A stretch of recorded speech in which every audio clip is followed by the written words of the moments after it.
Hola, vamos a continuar con el tema de atención del recién nacido sano y sin asfixia 2.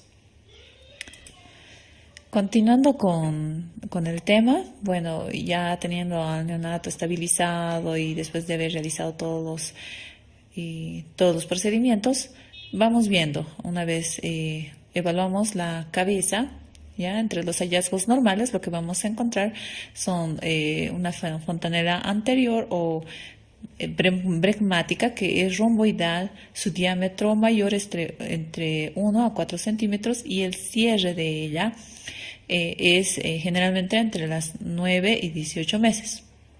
Y la fontanela posterior, o lambdoidea, cuya forma es triangular, el diámetro es menor a 1 centímetro, es puntiforme y se cierra generalmente a los 2 meses. Otro de los hallazgos normales son,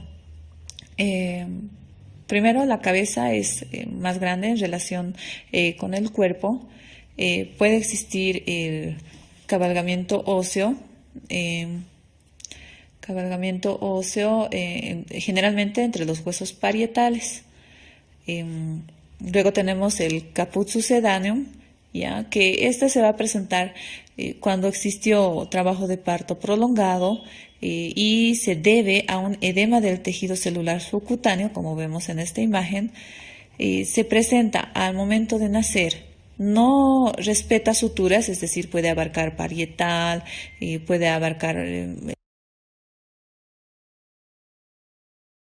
hueso frontal y demás. Y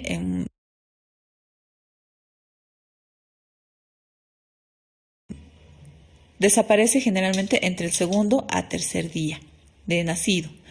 La localización generalmente es parieto occipital, como en este caso, y puede estar asociado a petequias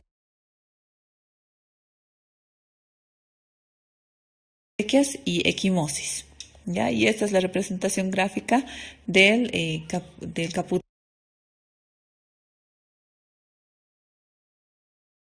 sucedáneo.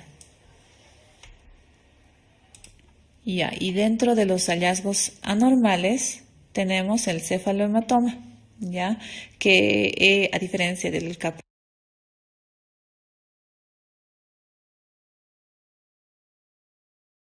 succedaneum es hemorragia subperióstica, el otro solamente era edema del tejido celular subcutáneo. Esta es una hemorragia. La representación gráfica es esta. ¿Ya? Aparece horas después del parto prolongado o instrumentado, respeta suturas, ¿ya? Como podrán ver aquí, es decir, generalmente es parietal, solamente ocupa el parietal y se resuelve entre 2 semanas, incluso hasta 3 meses. ¿Ya? No hay cambios de coloración, como verán, al igual diferenciando del caput succedaneum, y la localización más frecuente es la parietal.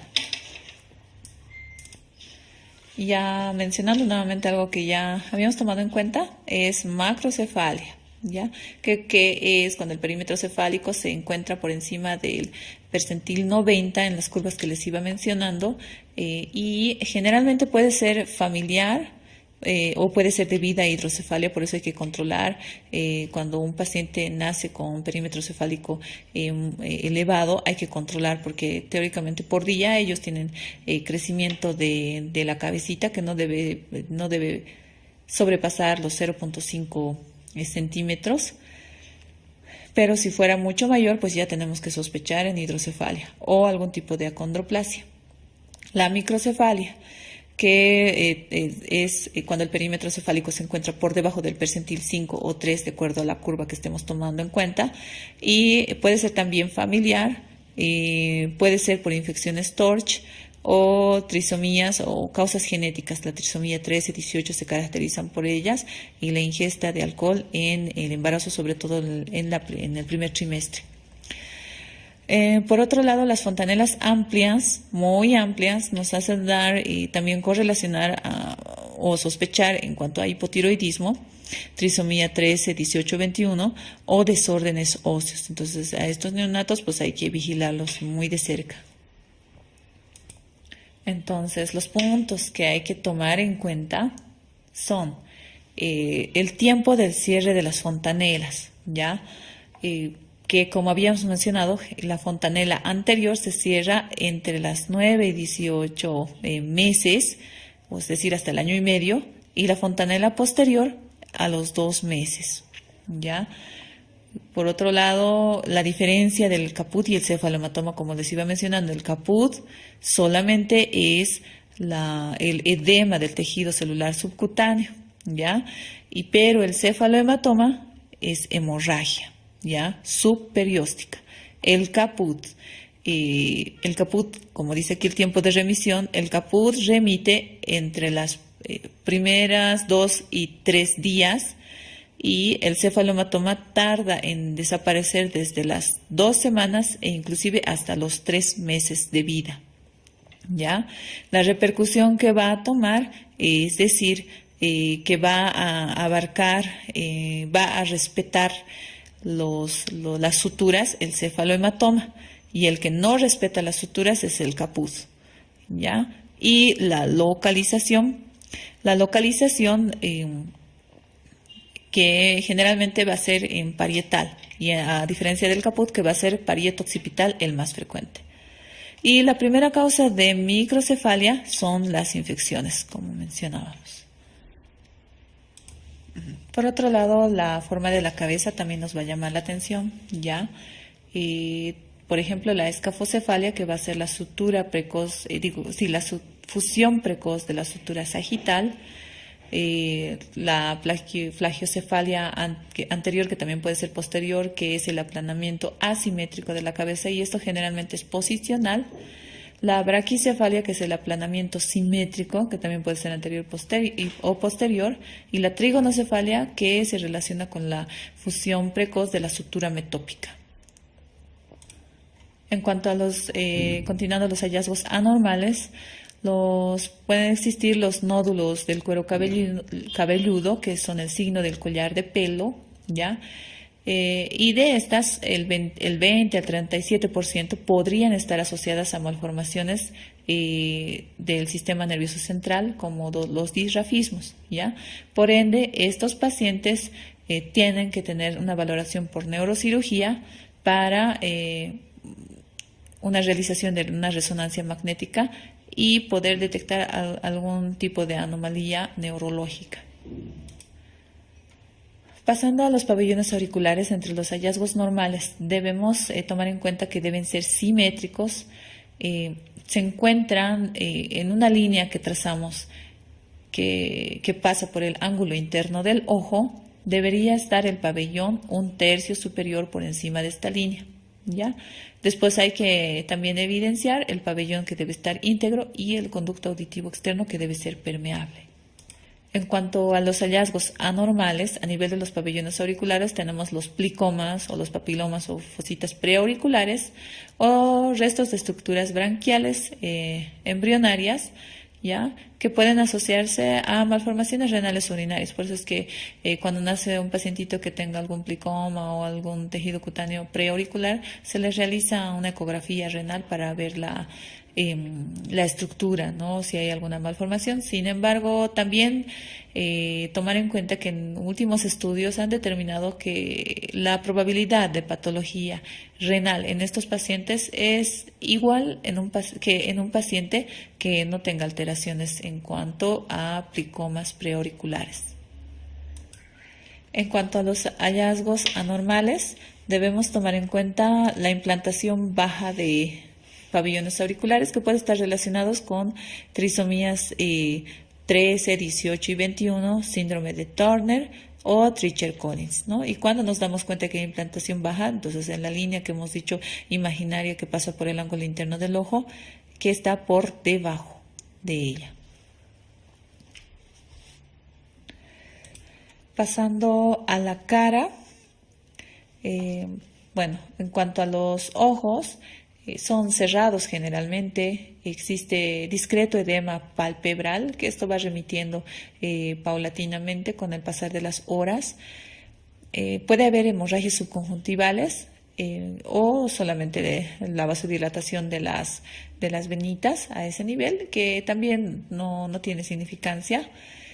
Las pupilas deben ser isocóricas, fotorreactivas y se debe evidenciar el reflejo rojo, pero como son ojos cerrados, inicialmente no se va a poder evaluar. Generalmente se les realiza después de las 24 horas. El iris debe ser grisáceo y debe ser completo, la córnea y el cristalino sin opacidades.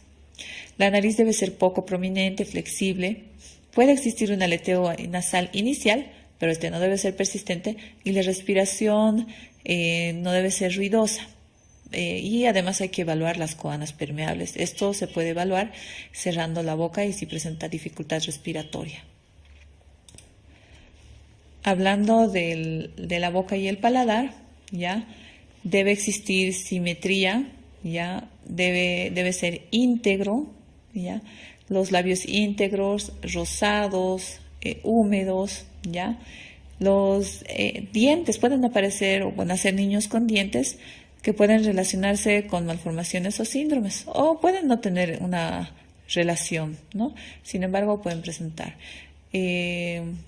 Esto, según algunas guías, describen retirar los dientecitos porque puede tal vez estos salirse y producir una obstrucción de vía aérea, pero otros recomiendan no retirar porque teóricamente no tienen ninguna significancia, ¿no? Bueno, y hablando de los cojinetes. Los cojinetes o callos de succión que se producen pues básicamente por la succión son acúmulos de grasa y epitelio ya que está cornificado y en realidad básicamente es por la succión, no es algo malo. Las perlas de Epstein ya cuyos son quistes blanquecinos de contenido mucoso ya. Ya pasando a los hallazgos anormales, pues cabe mencionar la parálisis facial, ¿no? Si presentamos una carita que está como asimétrica, y esto básicamente debemos sospechar en pacientes que tengan el antecedente de que haya habido un uso de dispositivos para el parto o un expulsivo dificultoso, ¿ya? Y esto puede ser por compresión del nervio contra el promontorio de la pelvis de la mamá durante el nacimiento. Y esto se pone más evidente entre el primer y segundo día. Su resolución es espontánea, generalmente en días. Eventualmente necesitan fisioterapia y con esta va desapareciendo entre semanas e incluso años. Cuando existe una parálisis simétrica, ¿no?, de ambos lados, y un niño que no tiene expresión facial, podríamos sospechar de una hipoplasia del séptimo par, que es el síndrome de Mobius. Por otro lado, ya a nivel de los ojos, tenemos que identificar opacidad córnea, ¿no?, o la catarata congénita. Colobomas del iris, que puede ser adquirido o hereditario y puede presentarse en patologías como el Richard Collins o la asociación Charge. Y la leucocoria, que son como una opacidad, ¿no?, a nivel de la pupila. Y generalmente está asociado a retinoblastoma congénito. Por otro lado, ya pasando a la boca o el paladar, hay que ver la integridad de la cavidad oral, ¿no? La presencia del labio leporino o la hendidura palatina, paladar hendido, si es que abarca, porque inicialmente solo puede ser el labio y puede abarcar también hasta paladar e inclusive hasta el velo del paladar. Y la anquiloglosia, que es el frenillo corto, ¿no?, que se conoce como frenillo corto, sublingual.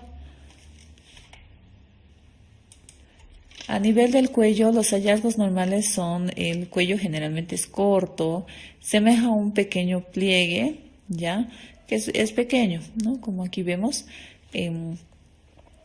El cuello debe ser móvil en todas las direcciones y debe ser simétrico, sin masas, lesiones ni posturas anormales. Pasando ya a los hallazgos anormales, tenemos la tortícolis congénita, ya en la cual la cabeza está inclinada hacia un lado, como vemos en este caso, y con rotación de la carita hacia el lado contrario, ¿ya? Y es por alteración del esternocleidomastoideo, ¿ya? Y generalmente esto, pues, en expulsivos prolongados y demás es que tenemos que sospechar. La piel redundante nucal, ¿ya? Que está asociado generalmente al síndrome de Turner o al síndrome de Down, dependiendo qué otras características fisonómicas tiene el paciente. En cuanto a masas que podemos encontrar, debemos diferenciar entre las masas de la línea media y las masas laterales. Generalmente de la línea media puede ser el quiste del conducto tirogloso o un bocio, ¿no? Que tenemos que correlacionar siempre con la clínica. Y los laterales, como en este caso, ya que hay que distinguir si se trata de un higroma quístico o un hematoma del músculo esternocleidomastoideo. Eso también correlacionando a los antecedentes en el paritorio. Por otro lado, a nivel del cuello también debemos ver la integridad de la clavícula, ¿ya? Porque la fractura más común en neonatología al nacimiento es la fractura de la clavícula, generalmente en los que son pacientes macrosómicos. La fractura es de tipo leño verde. El paciente puede presentar irritabilidad, dolor, limitación funcional, pero lo más frecuente es un moro asimétrico. Eso es lo que más frecuentemente vamos a ver en un paciente. O que la mamá refiera que solo moviliza un miembro superior. Y al examen físico se va a evidenciar una deformidad visible o palpable. Entonces, puntos a tomar en cuenta. Los nódulos del cuero cabelludo que mencionábamos requieren manejo por cirugía o su valoración al menos para una resonancia y ver que no tenga alguna correlación con alguna anomalía neurológica. La causa más importante de implantación baja de pabellones auriculares son de origen genético. La parálisis facial puede ser secundaria al trauma del nacimiento, como expulsivos prolongados y demás. La tortícolis se asocia a rotación contralateral de la cabeza. Y la piel redundante cervical es sugerente de síndrome de Down o síndrome de Turner. Ya pasando al tórax, el tórax normal es cilíndrico, como un pequeño barril, y su diámetro anteroposterior es igual al transversal. Las costillas son horizontales, ¿ya? El apéndice estifoides es prominente y generalmente un paciente más de 36 semanas, el nódulo mamario es palpable, ¿ya? Y en mayores de 34 semanas la areola ya es visible. Hay tal vez un punto a tomar en cuenta que puede existir congestión mamaria, incluso de producción de lechecita, ¿ya? Esto se llama leche de brujas, ¿ya? Y esto tiene que ver con la transferencia hormonal de la madre, considerando que al nacer la mamá está inmersa en un monte de hormonas, la oxitocina, prolactina y demás, pues por la lactancia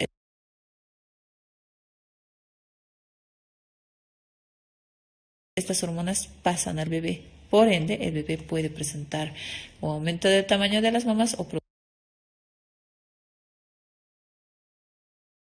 producción láctea, que no es algo patológico y es transitorio.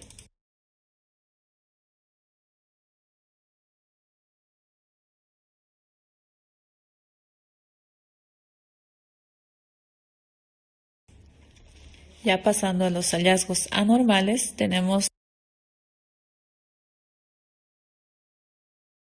en cuanto a la forma o la alteración de la forma del tórax, el pectus carinatum, ¿ya? El pectus excavatum, ¿ya? Que es una curvatura hacia adentro, ¿no? Del tórax.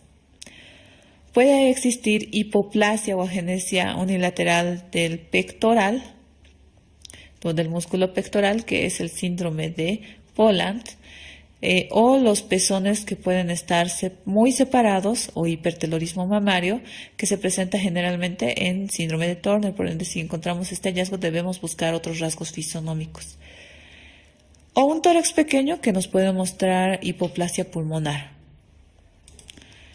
Ya pasando al abdomen, en cuanto a los hallazgos normales, el abdomen es cilíndrico y globoso. La pared es tensa y lisa. Puede existir diástasis de rectos abdominales anteriores, esto generalmente en pacientes de raza negra o prematuros. ¿Ya? Existe el hígado, puede estar palpable el borde anterior hasta 2 a 3 centímetros por debajo del reborde costal derecho, y por ende esto puede ser fácilmente lesionado. Ahora, el polo inferior del vaso generalmente puede ser palpable hasta el 10% de recién nacidos. Pasando ya a la región umbilical, el cordón umbilical está formado por vasos umbilicales y la gelatina de Ward. Generalmente tiene 3 vasos, ¿ya? Tiene 2 arterias umbilicales y una vena umbilical, ¿ya? Y generalmente cuando hay ausencia de una arteria umbilical, es un dato sugerente de alteración renal. Ya pasando a los hallazgos anormales, en cuanto a masas abdominales en el recién nacido, son muchas, ¿no? Pero la causa más frecuente de masa abdominal es la hidronefrosis congénita, ¿ya? Y posteriormente a esta, pues la trombosis de vena renal, enfermedad quística renales, tumor de Wilms o nefroma mesoblástico. Luego tenemos las masas gastrointestinales o dependientes de la misma, cuya una causa podría ser la duplicación intestinal, ileomeconial o hipertrofia pilórica. Las masas retroperitoneales no son tan evidentes, ¿no? Sin embargo, una de sus causas son hemorragia suprarrenal, neuroblastomas, rhabdomiosarcomas, y las masas hepatobiliares o esplenomegálicas son secundarias a infecciones TORCH, enfermedades del depósito lisosomal, hepatoblastomas, anemia hemolítica, insuficiencia cardíaca congestiva.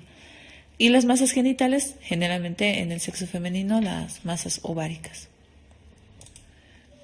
Otro de los hallazgos anormales que podemos encontrar a nivel del abdomen son los defectos de pared abdominal, ya, por ejemplo, el onfalocele, ya que es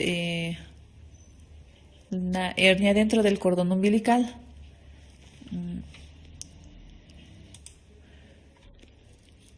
Y dentro de estas puede contener cualquier cantidad de vísceras, entre intestinos, hígado, inclusive el estómago. Generalmente se asocia a un 67% a anomalías de trisomías 13, 18 y 21 o patologías cardíacas o gastrointestinales, y tiene una mortalidad aproximada del 30%. U otra patología como la gastrosquisis, que es la protrusión de los intestinos o las vísceras sobre la pared abdominal, que no está cubierto con ningún epitelio, ¿ya? Y es por el defecto del lado derecho del cordón umbilical. Puede relacionarse con atresia intestinal primaria y su mortalidad es del 10%. Y la hernia umbilical, que es una tumoración blanda, ¿ya? Que es fácilmente reductible, aparece cuando hay debilidad o oclusión incompleta del anillo umbilical y puede contener epiplón y raramente el intestino delgado, ¿ya? Y generalmente es causa de preocupación en las madres.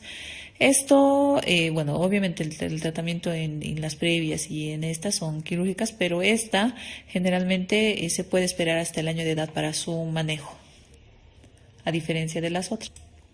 Entonces, tal vez puntos a tomar en cuenta: la secreción láctea en el recién nacido es por transferencia hormonal, como mencionábamos, ¿no? Y la primera causa de masa abdominal en recién nacidos es la hidronefrosis. La ausencia de una arteria umbilical es sugerente de malformación renal urinaria. Y bueno, esto es un poquito de embriología que hay que tomar en cuenta. La hernia umbilical fisiológica, esto es por el desarrollo en el umbilical fisiológica, tras el desarrollo del intestino primitivo o la elongación del intestino primitivo que se produce hacia la 10ª semana y a la 11ª semana. Y esta se reduce automáticamente a la 12ª semana. Se dice que la alteración o la detención de este proceso es que provoca la gastrosquisis. Ya pasando a los genitales, tenemos los genitales masculinos y femeninos. Estos son hallazgos normales. Ya en cuanto a los masculinos, los testículos se encuentran en el escroto o el conducto inguinal. Generalmente la prematuridad está relacionada con que el testículo se encuentra en el conducto inguinal aún. ¿Ya? Puede existir un hidrocele discreto, unilateral, que generalmente es derecho. El pene mide entre 3 a 4 centímetros y existe la fimosis, que inicialmente es considerada como fisiológica. Y el meato se encuentra en la punta del glande. ¿Ya? En cuanto a los femeninos, ya un tercio de todas las niñas recién nacidas tienen la vulva entreabierta por el menor desarrollo de los labios mayores. El meato uretral se encuentra por debajo del clítoris. El clítoris mide menos de 1 centímetro de longitud o hasta 1 centímetro. ¿Ya? Y cuando es mayor a 1 centímetro se llama clítoromegalia, y pues en ellos hay que hacer búsqueda de otros datos de una alteración de la diferenciación sexual. El orificio vaginal debe estar cubierto por el himen y puede existir una pseudomenstruación o flujo blanquecino. Ambas de ellas son normales y también se desencadenan por influencia hormonal materna. Bueno, es aquí que tenemos, ¿no?, un pequeño hidrocele con un aumento pequeño de volumen y en las mujercitas, ¿no?, los labios mayores que pueden ser prominentes. Ya pasando a los hallazgos anormales, tenemos las hipospadias o epispadias, que es la localización del meato urinario en relación al glande, y la hernia inguinal, ya que es un aumento de volumen que puede, si es indirecta, puede ir relacionando o protruyendo en el escroto. Puede haber el hidrocele y los genitales ambiguos, ¿no?, que actualmente se llama alteración de la diferenciación sexual y se produce generalmente por alguna alteración en las glándulas suprarrenales, ¿ya?, porque ellas tienen correlación con la vía metabólica de las hormonas sexuales. En cuanto a la columna, tenemos, bueno, la descripción normal es que debe ser completamente flexible, el eje dorsoventral y lateral deben ser no limitados. Puede existir la espina bífida, que son defectos del tubo neural, puede ser cerrado, oculta, meningocele o mielomeningocele. Y las fositas o apéndices sacros, ¿ya?, que ameritan otros estudios para descartar otras disrafias.